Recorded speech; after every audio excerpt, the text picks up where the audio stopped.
Hello नमस्कार दोस्तों, मैं इंजीनियर रविंद्र कुमार आप सभी लोगों का स्वागत करता हूं असाइलम फाइटोफार्मा के लर्निंग चैनल असाइलम जीनियस पर। दोस्तों आज की इस वीडियो में हम आपको बताने वाले हैं असाइलम फाइटोफार्मा के प्रोडक्ट कृषि मित्र 2 के बारे में। दोस्तों ये भी प्रोडक्ट हमारे किसान भाइयों के लिए तैयार किया गया है। दोस्तों ये जो प्रोडक्ट है ये हमारे फसलों में जो एमिनो एसिड की कमी होती है, एमिनो एसिड की आपूर्ति के लिए तैयार किया गया है।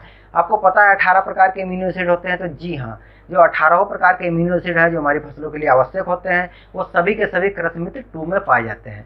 दोस्तों पिछले वीडियो में हमने आपको बताया था कि असाइलम फाइटोफार्मा के प्रोडक्ट कृषि मित्र 1 के बारे में। दोस्तों अगर अभी तक आपने वो वीडियो नहीं देखा है, कृषि मित्र 1 के बारे में इन्फॉर्मेशन आपने नहीं ली है, तो कोई बात नहीं, लिंक डिस्क्रिप्शन में है, जा करके वो वीडियो पहले जरूर देख लीजिए। आप आई बटन पर भी क्लिक करके वो वीडियो देख सकते हैं। तो दोस्तों इस वीडियो में हम आपको बताएंगे कृषि मित्र 2 के बारे में, इसके क्या बेनिफिट्स हैं और जो एमिनो एसिड है, जो 18 प्रकार के इसके अंदर एमिनो एसिड पाए जा रहे हैं, उनका हमारी फसलों पे क्या प्रभाव पड़ता है और उससे हम अपनी फसलों की पैदावार कैसे बढ़ा सकते हैं इसका प्रयोग कर करके। दोस्तों यूज करने पर इसका क्या प्रभाव पड़ता है इसको हम 2 प्रकार से डिवाइड करके बताते हैं। हम बुआई के समय इसका यूज करेंगे तब हमारी फसलों पर क्या प्रभाव पड़ेगा, और हम इसको फसलों पे अपनी छिड़काव करेंगे। जी हाँ, जब हम छिड़काव करेंगे तब हमारी फसलों पे इसका क्या प्रभाव पड़ेगा। तो चलिए पहले बात करते हैं बुआई करने पर। अगर हम बुआई के समय इसका प्रयोग करते हैं तो हमारी फसल पे क्या प्रभाव पड़ता है।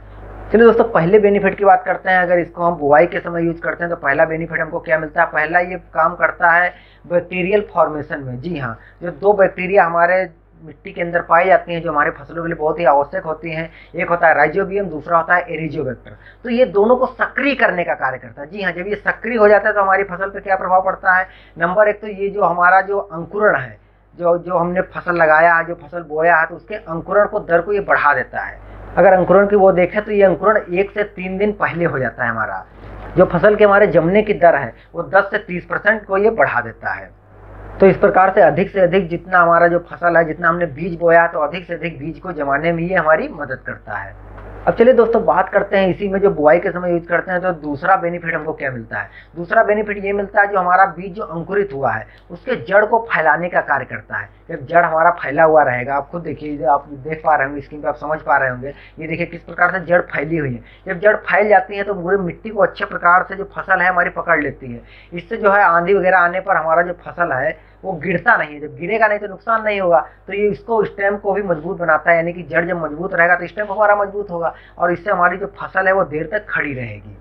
तो दोस्तों ये 2 बेनिफिट था जो आप बुआई के समय अगर यूज करते हैं तो आपको ये 2 बेनिफिट मिलता है। अब चलिए बात करते हैं, आपने फसल तो बो दिया, अब फसल आपकी जम गई, फसल पे आप छिड़काव करेंगे तो छिड़काव से आपको क्या क्या बेनिफिट होने वाला है, उसमें किस प्रकार से हमारी फसलों को मदद करता है। तो चलिए बात करते हैं अपनी फसल पे छिड़काव करने पर क्या बेनिफिट होता है। तो दोस्तों फसलों पर छिड़काव करने पर जो पहला बेनिफिट होता है तो ये मदद करता है क्लोरोफिल सिंथेसिस में। क्लोरोफिल सिंथेसिस मतलब आप समझ रहे हैं, क्लोरोफिल के कारण ही जो हमारी फसलों की पत्तियां हैं वो हरी होती हैं। और दोस्तों पत्तियों के हरे होने पर ही हमारी पौधों का विकास होता है और हमारी फसल अधिक उपजाऊ बनती है। अब चलिए दोस्तों बात करते हैं, आपको बताते हैं कि अपने फसलों पर जो हम इसका छिड़काव करते हैं तो इसका दूसरा बेनिफिट क्या होता है। तो दूसरा ये दोस्तों ये मदद करता है हमारी जो फसल है, फसल को ये प्रोटीन सिंथेसिस में, यानी कि उसका प्रोटीन के निर्माण में। दोस्तों प्रोटीन के बारे में तो हम आप जानते हैं, प्रोटीन चाहे पौधा हो चाहे हम आप हो, जितना हमारे आपके शरीर के लिए आवश्यक है प्रोटीन, हमारे आपके शरीर के विकास के लिए आवश्यक है, उतना ही पौधों के लिए भी प्रोटीन आवश्यक होता है, क्योंकि इसी से ही हमारे पौधों का विकास होता है। और जो फलों का, जो खासकर आप फलों में देखेंगे तो फलों का जो विकास होता है या हमारी फसल का जो दाना है उसका जो विकास हो रहा है वो प्रोटीन के कारण ही होता है। प्रोटीन के कमी के कारण ही जो हमारी फसलों में जो दाना में महीनपन आता है वो प्रोटीन की कमी के कारण ही आता है। अब फलों का आकार आप देखेंगे अगर छोटा छोटा रह जाता है, फल छोटे छोटे रह जाते हैं, तो उसमें कहीं ना कहीं प्रोटीन की कमी होती है। तो दोस्तों ये प्रोटीन सिंथेसिस यानी प्रोटीन के निर्माण में भी ये बहुत ज़्यादा मदद करता है, जिससे कि हमारी फसल की पैदावार ऑटोमेटिक बढ़ जाती है। अब इसी प्रकार से चलिए बात करते हैं, हम आपको बताते हैं अगला आपको तीसरा बेनिफिट क्या मिलने वाला है। तो दोस्तों यहाँ पर हमारी फसल को जो तीसरा बेनिफिट मिलता है वो ये मदद करता है हमारा प्रकाश संश्लेषण में। जी हाँ, फोटोसिंथेसिस, अगर अंग्रेजी में इसको बताया तो ये फोटोसिंथेसिस में मदद करता है, यानी प्रकाश संश्लेषण में। प्रकाश संश्लेषण आप जानते ही हैं, प्रकाश संश्लेषण वो क्रिया होती है, आप इसको देख भी पा रहे होंगे।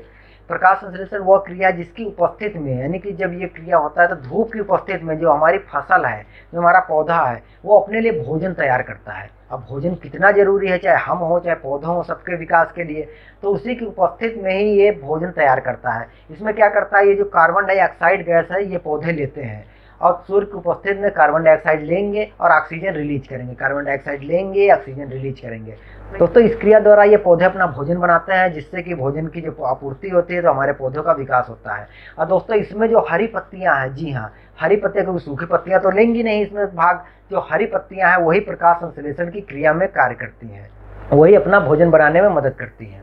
अब चलिए दोस्तों हम आपको बताते हैं इससे अगला बेनिफिट है आपकी फसल को क्या मिलने वाला है, इससे अगला फायदा आपकी फसल को क्या होता है। दोस्तों इसका छिड़काव करने से अगला जो बेनिफिट है वो हमारी जो फसल है, तो फसल में जो फूल और फल आता है तो उसकी टहनियों को मजबूत करता है, इससे फूल और फल हमारा झड़ता नहीं है। और जब फूल हमारा झड़ेगा नहीं तो अधिक से अधिक पैदावार बढ़ेगी, उसमें अधिक से अधिक हमारा अनाज पैदा होगा, तो उसको झड़ने से भी रोकता है, जिससे कि पैदावार बढ़ जाती है।